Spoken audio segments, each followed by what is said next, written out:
enough. You darn tootin' we're finna play a game. The Juicy Drag Race, where you gonna drag this juicy juice all the way from here, all the way down here. If you spill your juicy and the TP breaks, you're out. If it don't break, you're still in. You feel me? That's it. So you darn tootin' we finna play. Here we go. 3, 2, No pressure. 1, go! Go, go, go, go. Oh man. Go, go, go. Oh man. Oh. Just hold it steady. You win. You win. One, go. Oh, Lucas!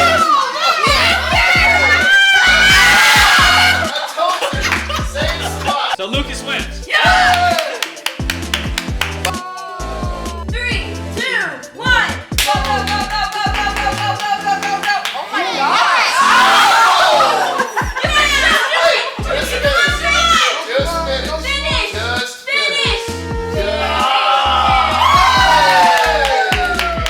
That was a ripoff. Go! Now go. Oh, it's coming. Oh, it's coming. Oh! Oh. She got away! You still won! I did. How does that even happen? 3, 2, 1, go! Uh-oh. Oh. No drippage so far. Ah, it's close! Oh, Tiara! Here we go. 3, 2, 1, go! Oh, No pressure. fast. Oh my God. I didn't see that video. Is that Lucas? All right, here we go. 3, 2, 1, go! Oh, little jerk over here. Oh, it's so close! Hey, been steady. Very nice! Alright, it's the final Tiara versus Melissa! Alright, here we go! 1, go!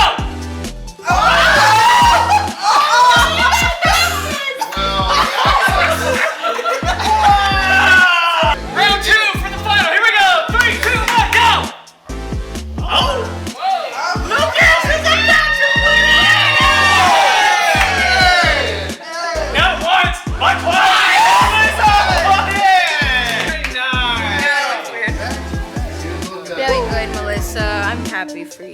This is good sportsmanship. That's it!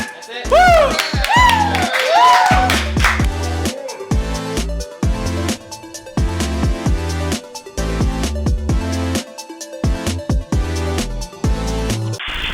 Happy, happy, happy, happy, happy, happy, happy. Find a happy place. Find a happy place. Find a happy place. I was hoping this would be a happy ending. But put me in summer and I'll be a happy snowman. Well, just to let you know, Mike wants to be happy to take this whole place off your hands. I need to know that it's possible that two people can stay happy together forever. Clap along if you feel. Hello and good morning, good afternoon, good evening, whenever you're watching this. I am glad you're here for Elevate. Hello, my name is Pastor Tim or PT, and I'm glad that you're here. I'm glad that we are talking about part 2 of our series called A Blessed New Year. Question for you. So you just saw some videos. Have you ever noticed that movies, pop culture, music says a lot about what it means to be happy? I mean, think about it. There's so much culture, there's so much art out there that says something about happiness. You know, where do you find it? How do you obtain it? How do you hold on to it? And there are so many different versions of it. There's so many different ways to obtain happiness depending on who you are, where you're from, and really it's very interesting to hear what culture has to say about happiness. Now, the reason why I am talking about this, well, like I said before, we're in a brand new series called A Blessed New Year, and we're talking about what it means to actually have a blessed new year. How can we have a blessed new year? How can this year be better than last year? Last week, we started with this list, and it's the list called the Beatitudes, and it's a list of things that Jesus says to a group of people, in order for you to be blessed, you have to do these things. And last week, we went over 3 of them. We went over those who mourn, those those who are meek, and those who are poor in spirit. And today we're going to continue that list along with talking about what it means to actually be happy, because this is a really important thing, because a lot of us seek happiness, a lot of us seek to have good feelings, and today I want to dive in a little bit more about what that means and how we can use that to apply to these Beatitudes and how we can apply all of that to our lives. So today's message is titled The Pursuit of Happiness. Let's do it. So to get this lesson started, we're going to the verse that we started with last week, found in Matthew chapter 5, starting in verse 1.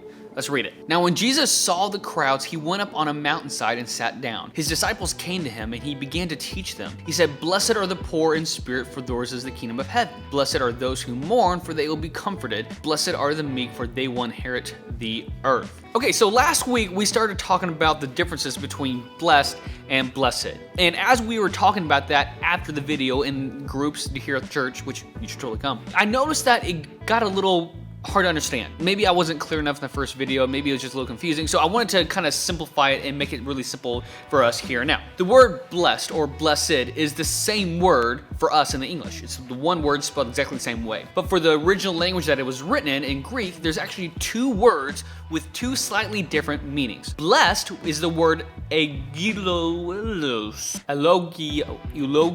and it means to be blessed or praised. It's kind of like I am blessed. I am going to bless others, and that's what it kind of means. Blessed is the Greek word makarios, and that word actually translates to be oh so happy. It means like you're in a state of happiness. It literally translates to that. It's like, I'm happy. So when Jesus is on the Sermon on the Mount, which is where we get these Beatitudes from, every single time he says, "Blessed are those who blank," he's basically saying someone who is characterized by happiness does these things. So in other words, if we want to be happy, if we want to be in this state of happiness, this makarios, then we need to apply these Beatitudes to our lives, because they will bring us this state of happiness. And I think we all want to have that, but these are the right ways to obtain that right happiness. So with that being said, let's dive into what happiness actually is and how we actually understand it, and let's go through two more Beatitudes, two more things that we can apply to our everyday lives for this brand new year. All right, so let's dive into point number one. For point number one, we're going to James chapter 1, verse 12. It says this: "Blessed is the one who perseveres under trial, because having stood the test,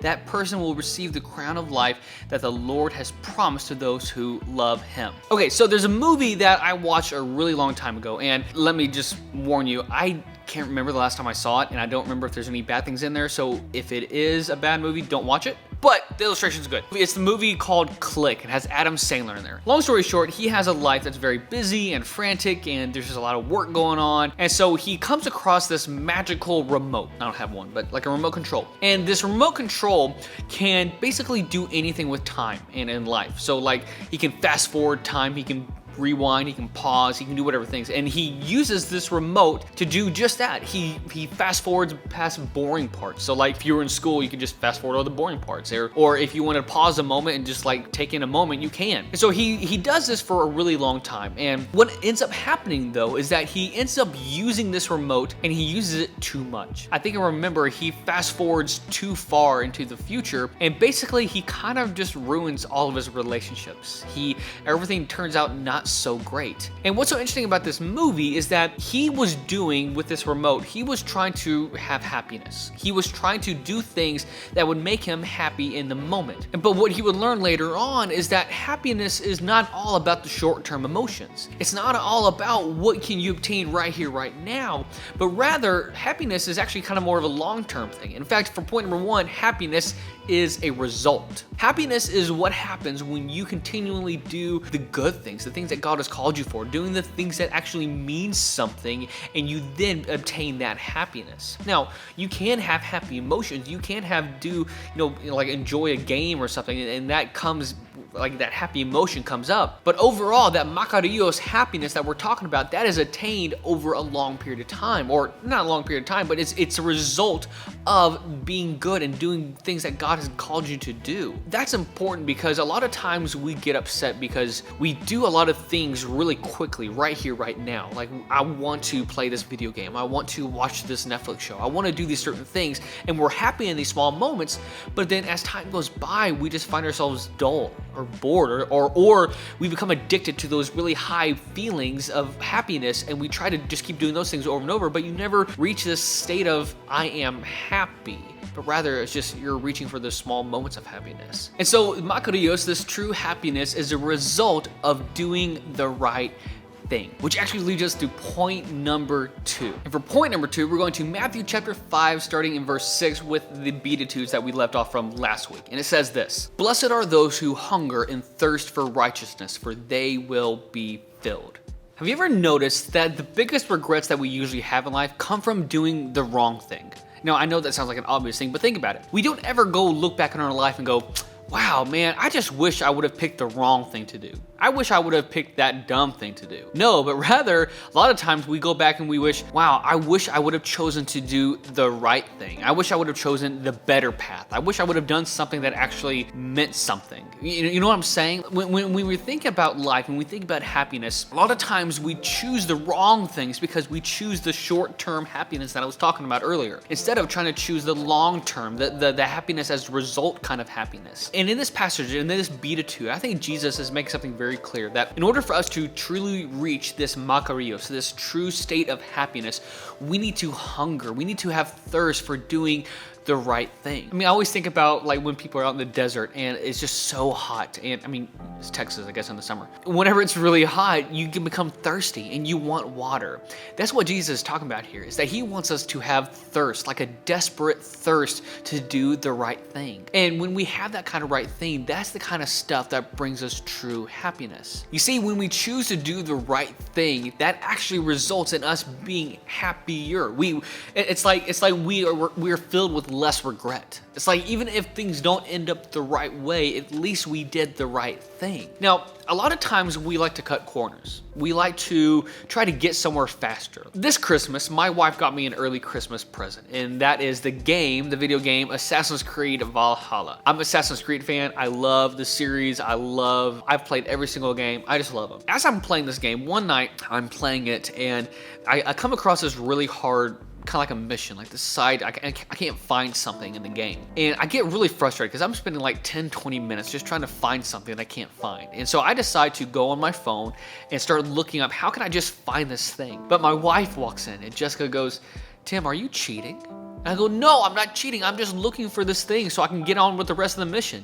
And she goes, "That kind of sounds like cheating to me." And she's just joking with me, but it's a good point. And I think about all the times that I've played video games, or anyone's played video games. You can cheat your way through a game. You really can. But ultimately, there's a better satisfaction. There's a better feeling when you can get through that game without having to cheat, without having to look something up online. There's this almost state of happiness that you have, that when you finish a game and you did it right, it's like, wow, I did this all on my own. And this is the kind of happiness that Jesus is talking about, that we need to thirst for. We need to thirst for doing the right thing all the time. And when we do that, we reach that state of happiness, or we reach that state of makarios that we desperately need in this new year. For point number 3, we're going to Matthew chapter 5, verse 7. "Blessed are the merciful, for they will be shown mercy." So there's another passage of scripture that is kind of long to read, so I just want to summarize it here. It's found in Matthew chapter 18, and Jesus is telling a story, and he's telling this story, and it kind of goes like this: is there's a king and a servant, and the servant's servant, and the king is he's basically asking his servant for his debts to be paid. He wants him to pay his debts. When the servant tells him, "Hey, I can't," the king goes, "Well, sorry, but you're going to have to be punished." And the servant basically pleads for mercy. He goes, "Please, king, I'm sorry. I'll make it up some other time. Please forgive me. I'll try to do better next time." And the king decides to show mercy and go, "Okay, fine. I will let you go by and, have this mercy." And so what comes up next is that the servant to the king, he decides to go to one of his servants, and he basically goes, "Okay, I need my money now. You're going to give it to me." And basically he punishes him, this other servant, because he hasn't given him his money yet. Now the king finds out about this. He finds out that his servant was being unmerciful towards his servant. Basically, king gets mad at him and he says, "I showed you mercy. Why didn't you show your servant mercy? I gave you something right to do, and you did something wrong." And basically he punishes him, not for the debt that he owed him, for showing no mercy towards his servant. And the reason why I think this is so important is because I think Jesus is serious about mercy. I mean, you think about us in our lives, and you think about that we're not perfect people. We do not none of us, you, me, your mom, your dad, your grandpa, your grandma, none of us deserves the love of God. It's too good. It's too perfect. And yet, while we were still sinners, God has shown his mercy on us and he died for us. That's mercy. That's grace. That's giving us something that we don't deserve. Now, the reason why Jesus mentions this as a beatitude is because, I mean, think about this, have you ever met a bitter, happy person? The answer is probably no.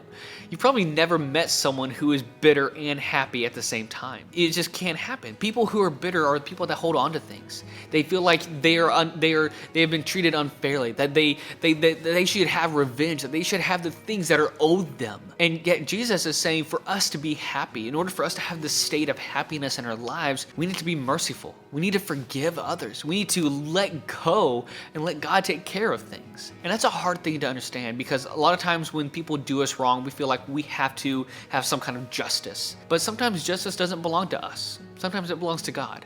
And sometimes I'll be the first one to tell you, it's hard. It's hard to let things go sometimes. But in order for us to obtain this makarios, this state of happiness, we need to embrace this God love, this merciness that we need in our lives. When we choose to have this mercy in our lives and we choose to display it towards others, we are truly, genuinely displaying the love of God. We're showing to people what God's love looks like is by showing mercy towards others even when they don't deserve it. The best way to summarize this is that we show mercy because mercy has been shown to us. Let's live our lives not being held back by our past, by being held back by our pain, not being happy because we keep thinking about things that happened so long ago, but rather God wants us to let go of things, to forgive and to show mercy and to move forward into the things that he has planned for us.